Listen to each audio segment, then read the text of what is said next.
Baik pemirsa TVR Parlemen dimanapun Anda berada, saat ini saya sudah berada di Gedung Nusantara II DPR RI, di mana pemirsa telah dilantiknya Presiden dan Wakil Presiden terpilih menjadi penanda resminya pemerintahan Prabowo Subianto. Dan pemirsa juga dalam pemerintahan Prabowo nantinya akan mengusung tema yang begitu luar biasa, yaitu bersama Indonesia Maju Menuju Indonesia Emas 2045. Dan juga dalam pelaksanaannya nanti diturunkan ke dalam 8 visi atau Astacita, di mana diantaranya yaitu penguatan ideologi Pancasila dan demokrasi, peningkatan dari lapangan kerja dan juga pembangunan SDM hingga keberlanjutan dari hilirisasi. Lantas bagaimana DPR RI menyikapi hal tersebut, dan untuk membahasnya telah bersama saya Ibu Lisda Hendrajoni dari fraksi Nasdem. Ibu, Bu, bagaimana terkait Astacita ini DPR RI menyikapi, Bu?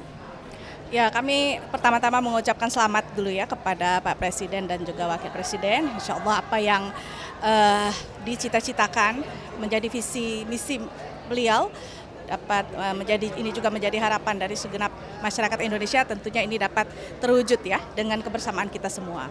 Ya, kalau kita melihat tadi apa yang beliau sampaikan pada saat sidang tadi luar biasa. Ya, artinya dari mulai semangat itu, kita mulai dulu dari semangat, kemudian beliau juga mengajak kita untuk bersatu padu, menghilangkan perbedaan. Kalau kemarin setelah sudah ada ya pemenang dan sudah dilantik, sehingga kita bersatu padu kembali untuk mewujudkan apa-apa yang menjadi visi misi dari segenap bangsa Indonesia.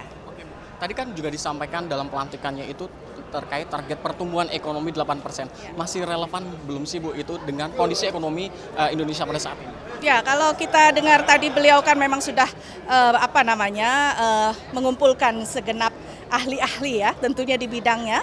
Dalam hal ini cita-cita beliau untuk menjadikan Indonesia ini swasembada pangan, bahkan lumbung pangan dunia dalam waktu sekitar di 4-5 tahun ke depan ya. Tentu ini suatu hal yang optimis yang harus kita apresiasi, dan kita yakin bahwa beliau sudah melihat ini suatu potensi yang ada di Indonesia yang memang bisa diwujudkan.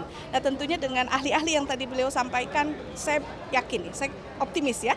Kita optimis bahwa ini insya Allah akan terwujud. Terkait isu kesehatan juga masih bermasalah kan, Bu? Ya. Lantas bagaimana anjuran atau dari DPR seperti apa, Bu, nantinya? Ya, kalau untuk kesehatan itu, kalau kita bicara kesehatan, itu kan dimulai juga dari pangan ya. Pangan, makanan seperti apa yang dikonsumsi. Kalau saya sendiri, karena kita pernah mempelajari tentang ilmu tentang pertanian organik ya, artinya pupuk-pupuk yang kimia yang ini ternyata itu juga membawa dampak buruk terhadap kesehatan. Jadi kita mulai dari pertaniannya tadi, kalau kita ingin swasembada pangan itu bagus, tapi tentu tetap harus kita memperhatikan apa dampak jangka panjang terhadap kesehatan masyarakat. Itu pertama.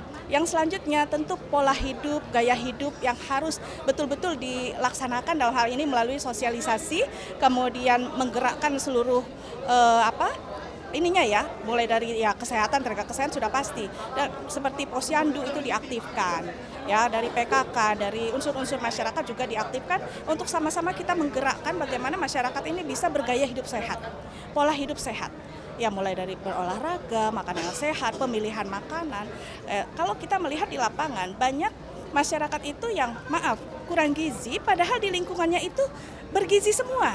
Artinya pola pikir kita yang kita itu mohon maaf makan hanya enak di mulut.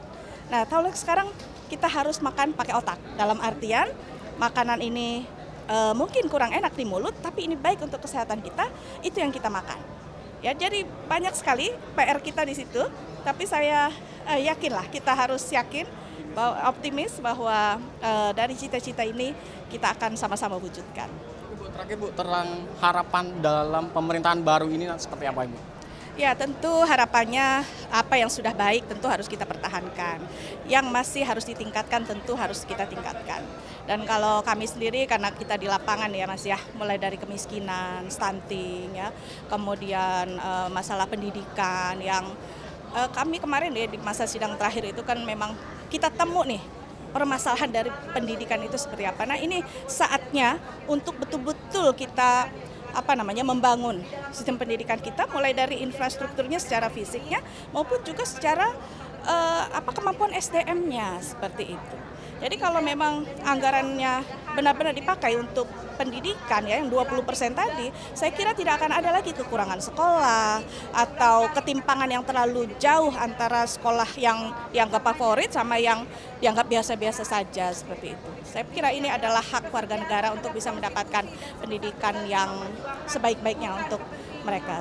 Terima kasih banyak Ibu Lisda. Selamat bertugas kembali, Bu. Siap.